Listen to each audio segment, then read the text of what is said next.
Dia 2 de abril, dia da Conscientização Mundial do Autismo. Hoje contaremos com a presença da nossa entrevistada, a doutora Amanda Vela Lima, psicóloga graduada pela UFBA, doutoranda em psicologia pela UFBA, especialista em neuropsicologia e mestre em linguística e neurolinguística pela UESB. Nesse dia e nessa data importante, doutora Amanda, a senhora poderia nos dizer o que é o autismo? O autismo é um transtorno do espectro autista, comumente chamado. Ele se caracteriza por uma dificuldade na comunicação, na interação social e tem alguns comportamentos estereotipados, hipersensibilidade também, né, que vai acarretar em uma dificuldade no desenvolvimento daquele indivíduo. Tá? Comumente se fala do autismo infantil, né, por conta do diagnóstico ser muito na infância, mas a gente tem o autismo desde a infância, ao longo do desenvolvimento do indivíduo, né, na infância, na adolescência, no adulto. Né? Então, como é um transtorno do neurodesenvolvimento, ele acomete desde a infância, mas isso não quer dizer que ao longo do desenvolvimento o indivíduo perpassa as características do autismo. Quais são as principais características do autismo? Como podemos identificar os primeiros sinais de uma criança? E quais são os passos do tratamento? O autismo ele é um transtorno do neurodesenvolvimento e, como eu falei anteriormente, desde criança, desde bebê, a gente já começa a identificar alguns sinais que pode ser, sim, algum transtorno do neurodesenvolvimento, inclusive o autismo. Então, o bebê já consegue não ter tantos reflexos, né? Você consegue perceber que o bebê não tem uma interação com o brinquedo, uma interação com o outro indivíduo, não consegue fazer brincadeiras de faz de conta. Então, você já começa a perceber que aquela criança está tendo uma dificuldade no desenvolvimento. Então, dificuldade nas características da linguagem, dificuldade em, por exemplo, tem muitas crianças que têm hipersensibilidade a sons. Então, aquela criança que tem dificuldade com o bater de palmas, o barulho do liquidificador. Então, essas crianças, ela vai tendo um desenvolvimento e vai tendo alguns prejuízos no desenvolvimento. Então, desde muito cedo, você consegue perceber que aquela criança, ela não tem um desenvolvimento típico, e sim, ela está tendo algumas dificuldades no seu desenvolvimento. Então, já é necessário fazer com que aquela criança passe por uma avaliação para se identificar o autismo ou qualquer outro transtorno de neurodesenvolvimento. Doutora, quais são os desafios enfrentados pelo indivíduo com autismo e como o tratamento psicológico é relevante para o transtorno? Então, o desafio perpassa a infância, o período de socialização. Então, aquela criança vai ter uma dificuldade maior nos processos de socialização. Isso perpassa a questão da aprendizagem. Então, assim, o autismo é um transtorno do espectro. Então, existe um espectro. Então, é uma variedade de características e não quer dizer que uma criança com autismo ela seja idêntica a uma outra criança com autismo. Então, ela tem características que pode estar presente mais em uma, pode ser que outras características estejam presentes em outras crianças. Então, é um espectro, ou seja, uma variedade, né, dessas características de acordo com cada criança. Então, por isso que é importante um apoio psicológico, um apoio de diversos outros profissionais, um fonoaudiólogo, um terapeuta ocupacional, um psicopedagogo, um neuropediatra, para que faça com que a gente tenha um diagnóstico mais concreto do que é aquela criança tem autismo e qual é a funcionalidade daquele autismo. Então, quanto mais necessidade a criança ter em níveis de apoio, isso vai fazer com que aquela criança ela necessite mais de apoio psicológico, de apoio psicopedagógico, de apoio dos familiares também. Então, depende muito dessa avaliação que a gente faz inicialmente. E aí, depois que a gente faz essa avaliação, é traçado o perfil daquela criança e aí a gente precisa ter esse recurso de apoio, porque aquela criança vai ter dificuldade na escolarização, aquela criança vai ter dificuldade na interação social, como eu falei anteriormente, e quando aquela criança vai se tornando adolescente, né, e aí ela vai tendo uma dificuldade nessa interação social, e muitas vezes aquele indivíduo, aquele adolescente, aquele jovem adulto autista, ele vai ter dificuldade que muitas vezes tem uma demanda emocional. Então, o autismo, algumas pessoas com autismo tem uma característica de ter controle sobre as questões que envolvem a vida dele em torno.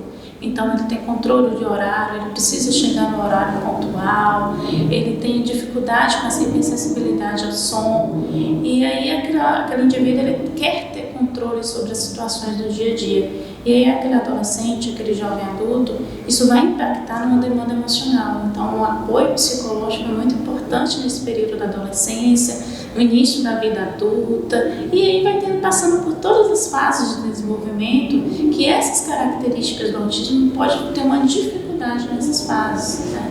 Nessas características. Eu tenho, por exemplo, alunos, eu enquanto professora também, eu tenho alunos com autismo, né? Eu, enquanto psicóloga que trabalho com crianças, adolescentes e adultos com autismo, eu vejo que esses autistas eles estão entrando no mercado de trabalho, né? E tem as suas dificuldades, que qualquer pessoa tem essa dificuldade.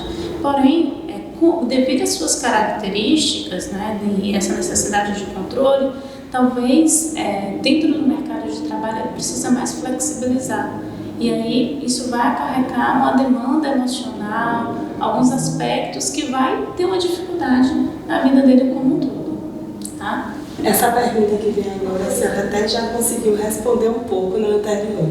Como as pessoas podem ser mais inclusivas e compreensivas com as pessoas que possuem o autismo? Porque nós somos diferentes, né? Então eu acho que o ponto principal é esse. Então a gente aprende com o outro, assim como o outro também aprende comigo. Então a gente precisa estar mais aberto a entender uma pessoa com autismo, a compreender suas limitações e também suas potencialidades, porque eles têm muito a nos ensinar também. Mas além de tudo isso, eu acho que a gente precisa buscar ter mais apoio em nível social. As pessoas com autismo, ele precisa de um colega, de um amigo, de um parceiro, tá? E as pessoas acabam que vão excluindo ou tendo essa ideia de inclusão como uma ideia de que eu preciso abraçar ou de que eu preciso infantilizar aquela pessoa. Mas não, aquela pessoa ela precisa ir tomar um sorvete com um colega, com um amigo, né? Então é uma pessoa que tem uma característica, que tem uma dificuldade, mas que ela está se desenvolvendo e é uma pessoa que também quer conversar com as outras pessoas, ter experiências. Então o que eu digo assim, muitas vezes que é muito importante ter um apoio social dos pais também, que também vivem essa questão do autismo também. É muito importante que os pais de crianças, de adolescentes com autismo busquem apoio, né? Por isso que a gente tem hoje muitas associações de crianças com autismo, associações de pais de crianças com autismo, que eu acho fantástico essas associações, porque faz com que há uma socialização ali.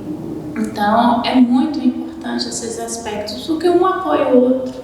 Então isso é muito importante. E também a necessidade de todos os profissionais, não só esses profissionais como psicólogos, terapeutas ocupacionais, pedagogos, né? Todos os outros profissionais entendam sobre o autismo. Então por isso que o dia da conscientização do autismo, dia 2 de abril, é muito importante para levar o que é o autismo, levar essas características do autismo para a população como um todo, para a nossa sociedade. Porque uma pessoa com autismo, ela está ali numa fila de um mercado, que ela também está ali no correio, enfim. Então, levar essas informações para toda a sociedade, para fazer com que eu enxergue aquelas pessoas, eu entenda aquelas pessoas e eu flexibilize e eu aprendo também com aquelas pessoas. E é isso. Antes de encerrar essa conversa de suma importância, não só para nós que estamos presentes aqui, mas para a população como um todo, queria deixar um espaço para a doutora deixar aqui uma mensagem para as pessoas que convivem com autismo. Tem uma grande mensagem que eu queria passar para as pessoas que convivem com a pessoa com autismo, ou mesmo, né, como eu estava falando, é muito importante a sociedade como um todo entender e compreender as questões do autismo, é buscar informação. Tá? Então, buscar informação do que não ver como se fosse, né, o quebra-cabeça, que é o símbolo do autismo, né? Então, não ver o símbolo do autismo apenas para que tenha uma preferência ali no mercado, numa fila, mas em tentar entender e compreender o indivíduo com autismo e suas características. Então, é essa mensagem que eu deixo, de não julgamento e sim de compreensão dessas pessoas e como ela organiza, como ela planeja a sua vida. Isso vai fazer com que a gente cresça enquanto indivíduo e também possibilitar maior interação com esses indivíduos também. Muito obrigada, doutora Amanda. Saiba que as portas estão abertas. A nossa conversa foi muito enriquecedora. Quero fazer um convite especial para vocês. Nos acompanhem no YouTube e no Instagram, TV FTC.